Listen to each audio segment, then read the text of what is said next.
What conspiracy theory do you believe to be true? What evidence led you to this conclusion? I believe that the government probably makes some conspiracy theories to try to make questioning the government seem somewhat crazy.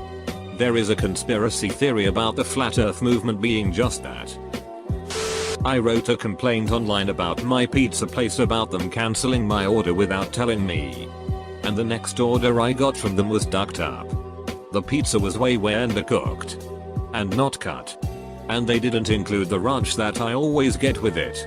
Also, when I called to tell them about the duck up, the manager seemed unapologetic and also like he already knew what I was talking about before I called. My conspiracy is that they retaliated since I basically reported them to corporate through their website with my initial complaint. I got a free pizza on my account with them for this but decided just to not order from them anymore. Mediocre pizza anyway. The lines on the detergent caps are higher than they should be, so you use more detergent for each load of laundry. It's so easy for them to get away with it. I don't necessarily believe this, but I've always speculated that a lot of priceless artwork and historical documents are actually replicas or copies. Obviously, a painting by a world famous artist using a very specific technique would be very hard to fake. And I don't think that every art scholar in the world is paid off in some grand conspiracy. Rather, I just think that either the national treasures never left their vaults or that some national treasures actually were lost to history but they were copied. If the copy is good enough, old enough, and all we've ever known, does it become a treasure in its own right? I believe in the mattress store conspiracy. So the conspiracy is that mattress stores are for money laundering. I went onto Google Maps and typed in mattress stores near me. There were 4 mattress stores in the same shopping center. There was a road that had 5 mattress stores less than a mile apart. So I definitely believe in it. Can confirm. There are 2 mattress firms at opposite ends of a small street. Also, do you ever see anyone at a mattress store? No, the parking lot is always empty. Edit. Oh my lord, I just joined this Reddit yesterday and this smashed my last highest post. Thank you all so much. The Hawaii nuke false alarm last year was actually the US government testing to see how the general population would react if an actual nuclear war broke out. The countdown timers on ads for games or streaming services are actually longer than seconds. Seems too long sometimes. Malaysia Airlines Flight 370 wasn't an accident. There were definitely external forces that catalyzed its disappearance. The flight path was diverted many times and there was a lot of shady stuff about some of the passengers and the pilot of Flight 370. We may never know unless the plane is found. I've heard this before. But curious on what your thoughts are as to what may have happened to the plane and its passengers. Restaurant owners know how awkward it is to be sung to in front of the whole establishment. And they do it to discourage people from taking advantage of their free birthday food. Disney made Zootopia partly to replace the Song of the South characters from Splash Mountain. Splash Mountain is really the only thing that still exists in the public eye from Song of the South, along with the song Zipper-dee-Doo-Dah. Since Disney wants to pretend that movie doesn't exist, so they created a movie featuring Fox and Rabbit characters that could replace Brr Fox and Brr Rabbit. And retheme the entire ride to be Zootopia themed. While leaving some things, like the name and the songs featured in the ride, from Song in the South. There's also that Disney loves retheming things to their IP now, getting rid of Maelstrom and bringing in a Frozen themed ride. So it would make sense for them to retheme a ride to a successful recent movie than keep a ride based off an old, mildly racist movie they're trying to forget. I could believe this, but Splash Mountain is so ridiculously popular that fans would riot if they tried retheming it. I do like the part about the new Fox and Bunny though. The Bandersnatch Black Mirror Netflix special collected watchers data to better greenlight productions that were more in line with users' taste. Now that you pointed out, isn't every movie on Netflix providing user preference data? That Apple started the AirPods meme. And right before Christmas they would give out $150 gift cards. Edit. Wow. Didn't expect this to blow up. Thank you. I fully believe companies are using memes as a marketing technique. All it needs is one big post on a couple subs here and it's all over the internet hitting their target audience in hours days. Confirm this as fact, a marketer. Imgur and similar have built a business mode out of it, as has Duck Jerry and IG pages like Dakin. That there is a huge pedophile ring in Hollywood. Anyone who tries to expose them dies shortly after, coincidentally.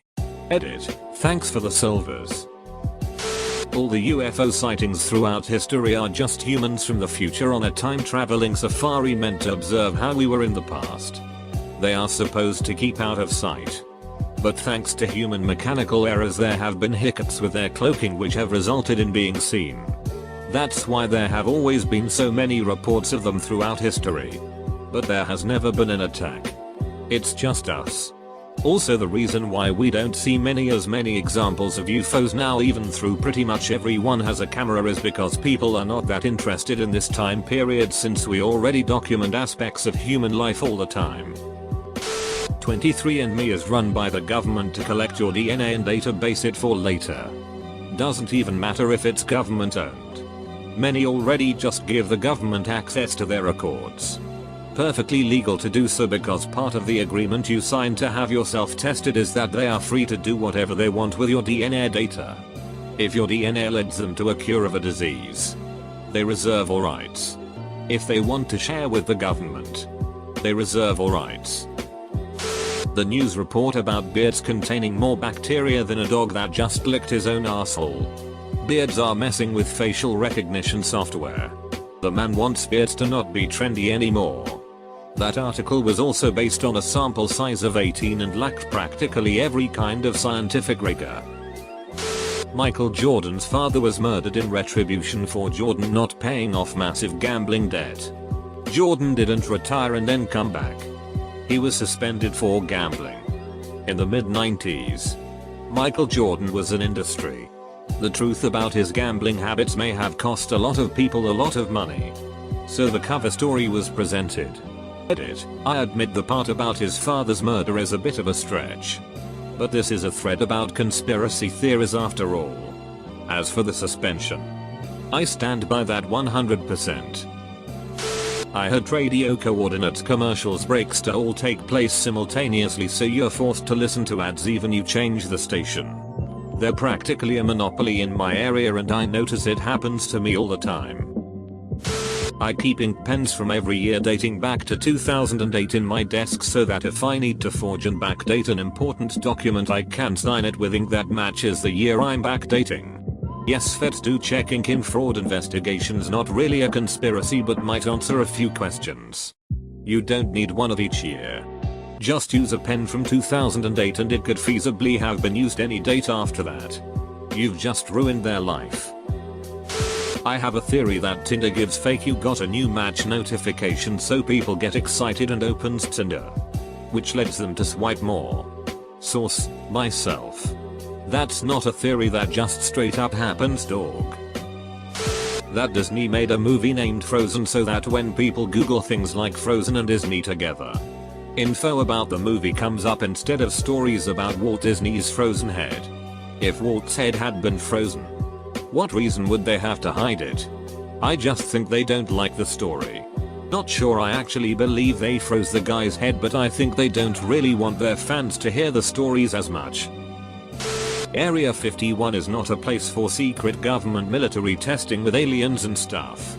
Instead, Area 51 is a scapegoat while shady behind the scenes stuff is going on at another military base that the general public doesn't know about. I mean, if you were really going to do something in secrecy, would you do it in the place where everyone thinks it is? Hell no. I don't have any specific evidence to back this up, but it makes sense, right? Yeah. All the real weird goes on at Area 52. All my devices listen in on me. The other day I was arguing with my dad about some chicken I thought had gone off. It was frozen for about a month so we weren't too sure, but my dad was insistent that it was still edible. Dad decided to ask Google. And lo and behold, the related searches even from the first letter were, is chicken edible after being frozen for a month, and how long can you freeze chicken before it goes off? Also, My mum and I use this tactic where if we need to ring up a company about something and it puts us in a queue, we swear at it. It then puts you on a priority list and you don't have to wait as long. Kinda sketchy on the company's behalf. Modern drug prohibition is a for-profit endeavor perpetrated by governments for the benefit of pharmaceutical corporations, prison industrials, and warlords. It was first used to imprison political opponents. But the lobbying to keep it illegal for so long after the 80s and 90s absolutely was done by not just pharmaceutical companies, but alcohol industry as well. I used to tell people that I believed the government listened to our phone calls. Years later some guy named Snowden proved me right. I hope the NSA knows that Jennifer was a ducking cunt. Government feeding crack cocaine into black communities.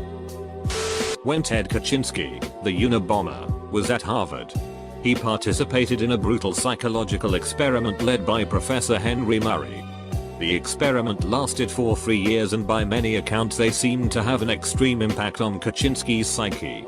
I think this experiment was part of the CIA's MKUltra project and destabilized Kaczynski enough to where he eventually went on his reign of terror of sending bombed packages around the country. During the MKUltra project, the CIA collaborated with university professors on these mind control experiments, but a lot of the documentation was destroyed when people started to look into it. TLDR. The Unabomber participated in an experiment that was a part of the MKUltra project that eventually led to him becoming a mass murderer. JFK. There was definitely something shady going on there. People badmouth JFK. But honestly, I think it's a decent airport.